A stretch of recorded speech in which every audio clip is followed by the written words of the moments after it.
Welcome back to the Vols for Life podcast, guys. It's a massive, massive weekend for the both the football and the baseball teams. Bob doesn't get much more exciting than the College World Series. What happened Friday night, and hopefully what happens this evening. Hmm.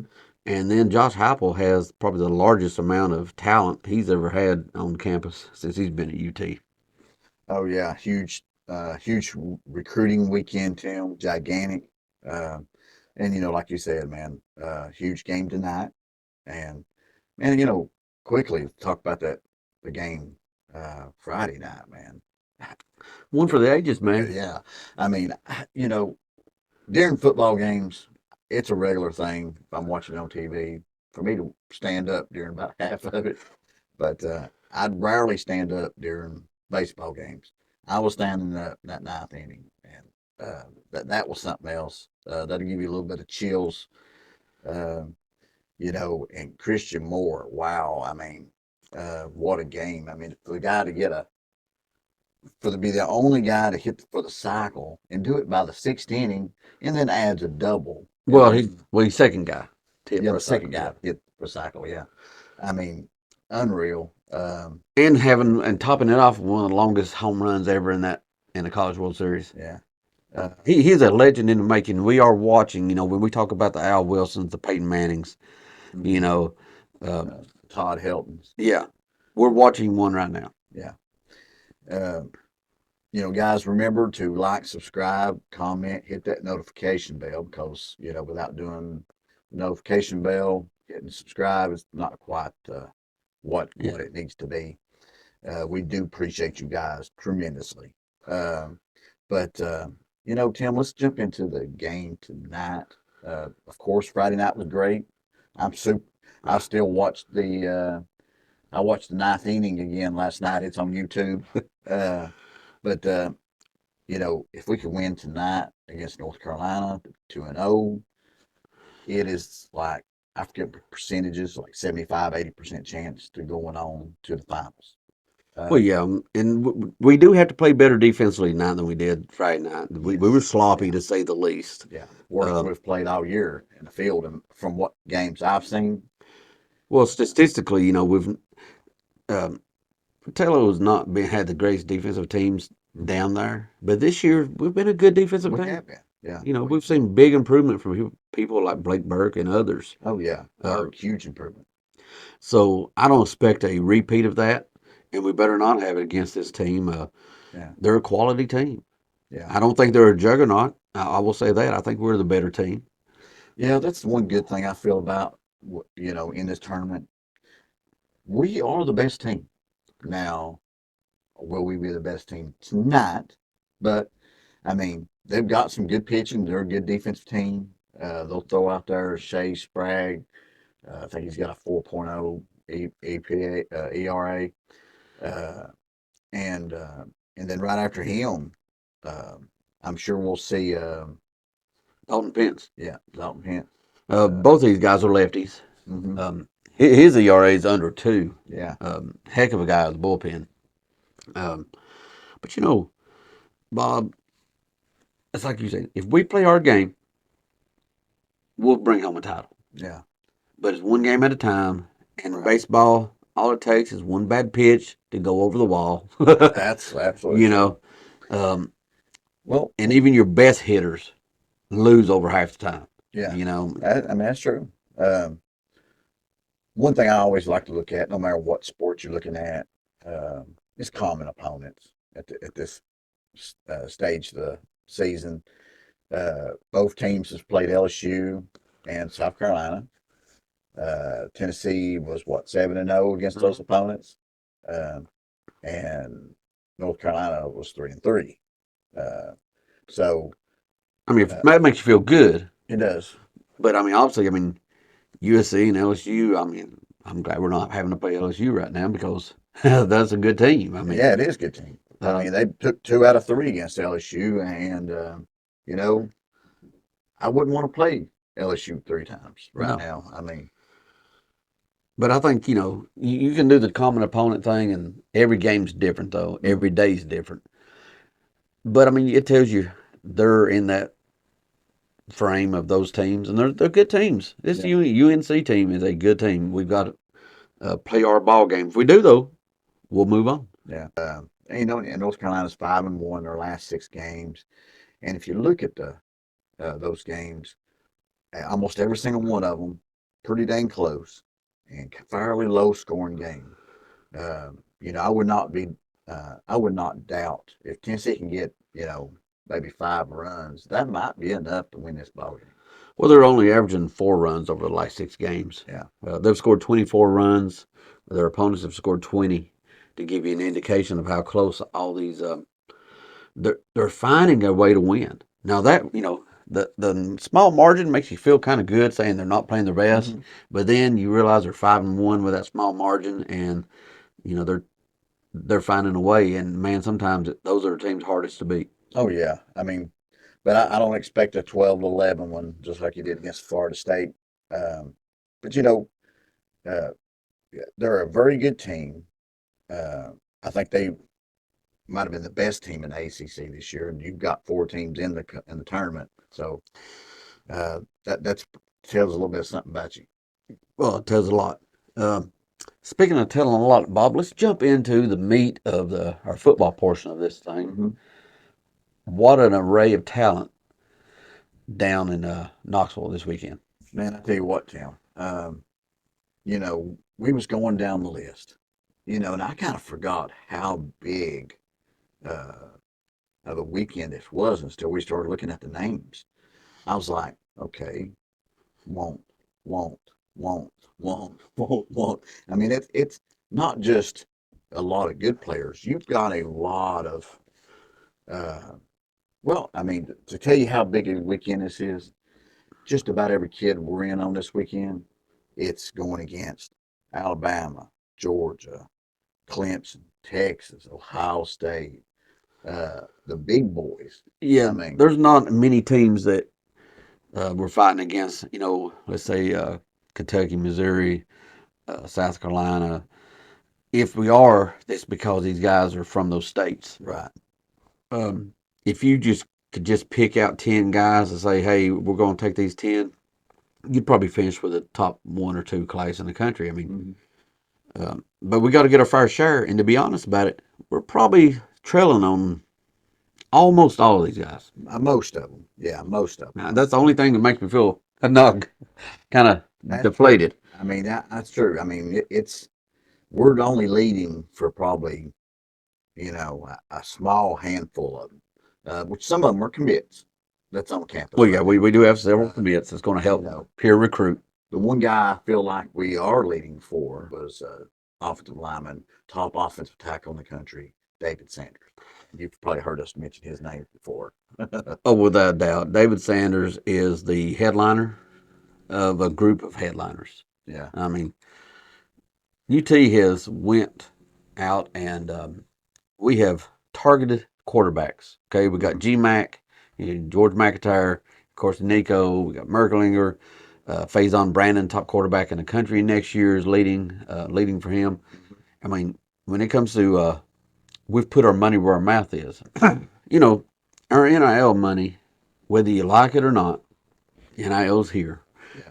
and this coaching staff has targeted quarterbacks. Well, how do you protect that big investment in those left tackles?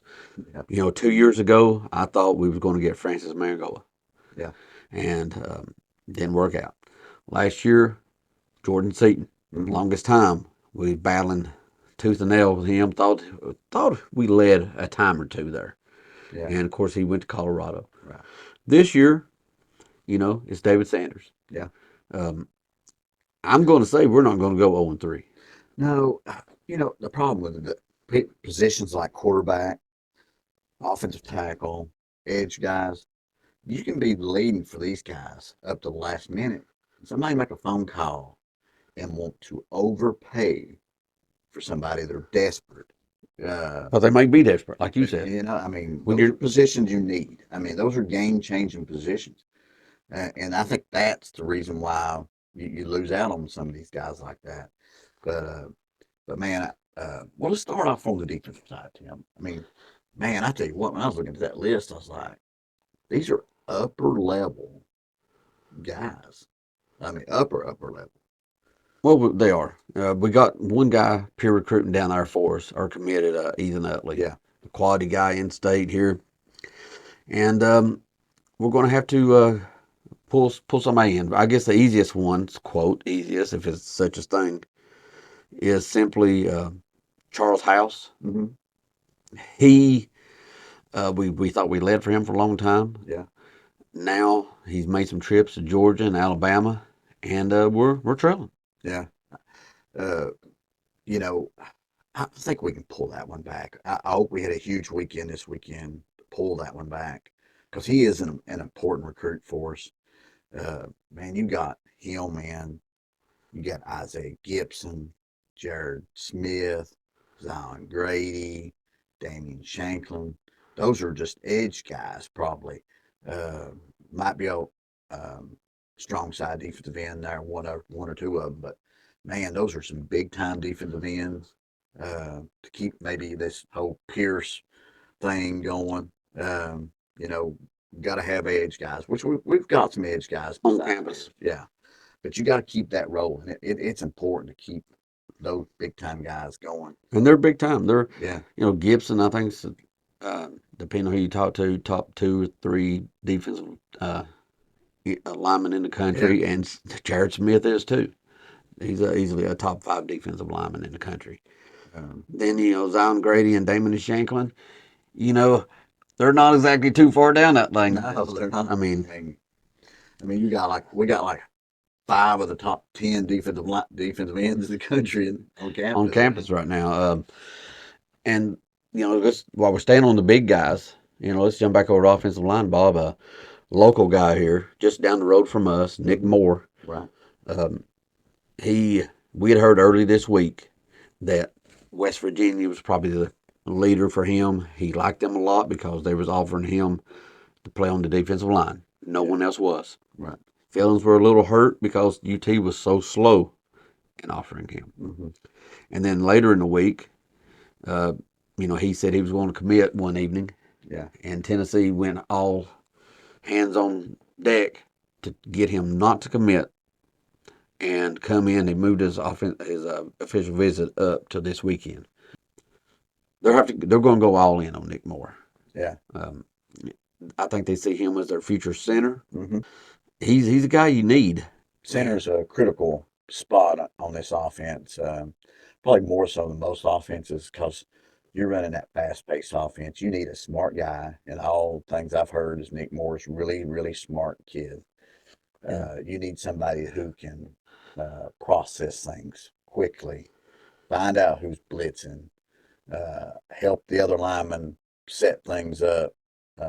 It's a physical position, but very mental in this Yeah. offense. And he's a little bit undersized, Mm-hmm. which isn't a huge thing sometimes for Right. you centers. But he's quick, he's athletic, Yeah. big in this offense. Um, Other offensive linemen we got down there right now, yeah, huge. Juan Gaston, Oh yeah. going to have to try to pry him away from Georgia. Yeah. Um, In-state kid there. That's gonna be tough. yeah, I felt like that one's us in Georgia for the most not a part. long, long time, I think. Yeah. A couple of other Georgia high school prospects, Jacoby Ward, Dontrell Glover. Um, Two more guys who, man, if we could get two out of those three, I'd be tickled to death there. oh yeah. Um, Um, let's see who Bob. Let's go into the wide receivers. There's a couple of guys you might have heard of since they're top two or three wide receivers. wide receivers in the country. Yeah. Um, I mean, really, you're going to hear this over and over. Yeah, top two or three offensive linemen, top two or three defensive linemen, top two or three That's wide what we receivers. got down there. Yeah, Jamie French. Let's start with him. Him coming in, and of course the other 5-star Caleb Cunningham. Mm-hmm. I think the biggest thing with both these guys are it's going to be a whirlwind because they both are kind of impressionable. It seems like the last visit's always been the best visit. Yeah, especially Cunningham. Um, yeah, Cunningham's somebody we talked about a long time ago. Probably wouldn't come out of the state of Mississippi, and And to be honest about it, he hasn't really been on the recruiting trail going a lot of visits like a lot of other guys have. And once he did, now he's like, oh yeah, I'm not staying in state. Yeah, I mean, it was looked like he was locked in just 2 or 3 weeks ago, Hmm. and now, Yeah, he went to Auburn. I think he said they were his leader. Then he went to Florida and he gave that visit a 10.5 out of a scale of 1 to 10. yeah, And now coming out of Tennessee, I think we're firmly in the yeah, I top mean, three. he sounded like he was, super happy with the visit. Yeah, but the problem is he's still got visits to go. He's going to wait till later in the season. Yeah, that one's got a while to go. That one's going to have some twists and turns. Looks like that one may go well into the season. It will. One more wide receiver we have on campus is DeJarion Miller. Mhm. He's out of Missouri, and we seem to be wanting a very tall receiver. This Yeah. guy's 6'3". And if we don't be honest about it, if we don't get the guy we want, then wide receiver is going to be somewhere that we get a guy out of the transfer portal every single year. Yeah, We won't reach, I don't think, too far beyond what we want at that spot. I agree. I agree. We had a tight end that we really like. We feel pretty good about our tight end room. There's basically one tight end that's out there that we would take right now. Deshaun Braun or Brian Bram, something like that. Bob, I'm the one supposed to mess up names. I'm sorry. Okay, that's my thing. If you start taking my thing, what do I have left? Yeah, that's for sure. That one's a Oregon, Tennessee, Oklahoma battle, and a lot of people's had him, locked into Oregon. I think we're like right behind them. I hope this weekend has pushed us, right up our above them. I hope. Uh, he seemed really upbeat on his interview leaving campus. So hopefully we made a move there. We may have. We actually had our tight end commitment down there this weekend, Yeah. and he's been very vocal about wanting to pair up with Brame. So he's, I'm sure, recruiting him very heavy. But Jack Van de Sort. Okay, see, once again, it's my thing to mess up the names. And yeah, Jack Van. Uh, Delorser. that one's a hard Yeah. one for me.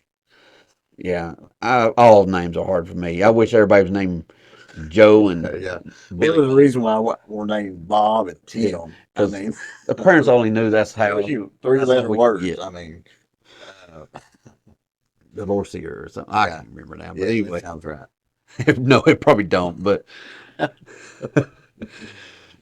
two guys, you want to get to a name we're going to have a problem with, we'll go ahead and jump into our running back room we got down there because there's one there we don't have a shot of saying correctly. Yeah, But we'll start with a local guy. Well, not local. He's from Chattanooga, Chattanooga, yeah. but not originally. He's Canadian, actually. Canadian, right? I think, and actually Jamaican before that. Yeah, Or I think he's no, got family heritage Yeah, in Jamaica, but he's originally from Canada. yeah, and that's Shakai Mills Knight. Yeah. Um, he's in Chattanooga now, and I think we're top two for him. He's a big kid, 210 or so pounds, Yeah. good speed, which you would expect kind of because his uncle, I believe it's his uncle, who's a track coach for Usain Bolt. Usain Bolt. Yeah. Yeah. So they know a little bit about running in his family. Yeah. And he shows it on the football field. Mhm. I think we got a good shot at him, but we got a top 5 running back that's since we changed running back coaches that had some ties with him. And do you want a shot at this name, Bob? I do not. Don't. Okay. Asamane Chroma, possibly. Well, that's close. You know what? Just say it like it is. Oh yeah, Asamane Chroma. And if it's not right, maybe he should, change his name. Change his name to Jim. Okay. and I, We're worse than Bob Kessling when it comes to names. yeah, and that says something right there. But we would love to pair one of these guys up with our running back commitment that we have right now. Yeah. Baker. Yeah, Baker, who is nice commitment himself. Yeah. But both of these guys would be a great addition to the team. Yeah. But let's get back over to the defensive side of the ball, Bob, because We've still left off a lot of talent we ain't talked about yet. Yeah, I mean, linebacker is a position that we've probably one of our weaker spots recruiting this year. But we had some big time ones in, LeVar Arrington the second. Uh, if he's anything like his daddy. Oh, if he's Uh, like his daddy, then yeah, go uh, all in. uh, Jaden, I'm not sure if it's Perlo or I how think you say maybe it, Perlotti. Lonnie. Uh, Georgia commit. You know, that one I think we got a real shot at on that one. well, it seems like that's a marriage no longer. They're in the midst of a divorce. Yeah, yeah, I don't know from whose side it's on, but uh, and of course now it's not like he's Georgia's dropping him and he's dropping down to yeah. Georgia Tech and Mhm. somebody like that. No, Alabama's in running at him hard. Yeah, Tennessee's running at him hard. Everybody really. I don't know what happened there for that split, but it looks like he's a open thing. Of course, maybe in Abdul Sanders, a Alabama commit, is yeah, on campus. yeah. Speedy back. He's a guy who, man, I tell you what, he kind kind of reminds me of a linebacker too we've got on campus right now. But he goes sideline to sideline, fantastic. I'd love to get him. Then you got some huge safety guy who our top safety on our board, Tim Merritt, was on campus too. That's a big one because We got to flip that back. we thought we were leading for that one, then wasn't. We needed to Well, flip I that mean, he one back. committed to Miami, wasn't it, Yeah, on his official visit? I know. And somehow or another, we were still able to get him up here this week. Hmm. Just a few days after committing to another school, we're still able to get him on Yeah, campus, which uh, I believe tells me we still got a shot. But still got a shot. But man, what a huge weekend, Tim. Um, Hopefully, we get some good news tonight. Hopefully, we get some good news um, again tonight as far as football and baseball. I don't expect anything out of these high school recruits Not a lot, for but a little while. maybe we'll get some inkling that we may have become leaders for some of these Yeah, guys, or some momentum has flipped. yeah, And that's like really you what you're said, looking for. you're talking. A lot of these kids are 2, 3 weeks out from committing. Most of them, sometime in July, on most of them. Hmm. So what we want to hear is the rumors that we've flipped some of this momentum. We do, and I'm tell you what, man, if we could land most of these kids, like you said, we'd have a top two class. Oh yeah, if we could get our most of these kids, we would.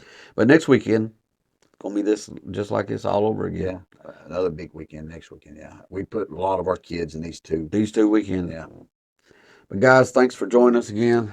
Uh, it's been a great weekend so far. hmm, Let's hope we finish it off. yeah, Thanks again for joining us. Don't forget, I'm brother, to like, subscribe, and share the video with some friends, yeah, man. And hope you come back and join us for the next video. yeah. Go Vols. Go Big Orange.